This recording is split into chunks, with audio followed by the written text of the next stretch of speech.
وقتی عشق دوباره تو را پیدا کند، امیدوارم که انسانی را به تو هدیه دهد که از مسئولیت قلبت نترسد، کسی که از تلاشی که برای مراقبت از روحی مانند روح تو لازم است هراسی نداشته باشد.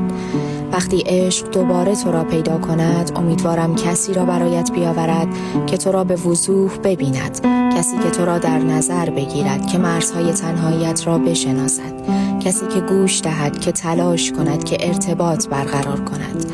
وقتی عشق دوباره تو را پیدا کند، امیدوارم که به آرامی وارد زندگیت شود. امیدوارم که حس آرامش بدهد، حس امنیت، حس بازگشت به چیزی که کامل است.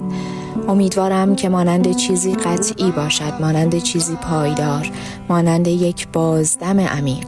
وقتی عشق دوباره تو را پیدا کند، امیدوارم که حس بازگشت به خانه را داشته باشد، مانند دعایی که پاسخ داده شده است، مانند تمام عشقی که در این دنیا بخشیدی و سرانجام به سوی تو باز می‌گردد.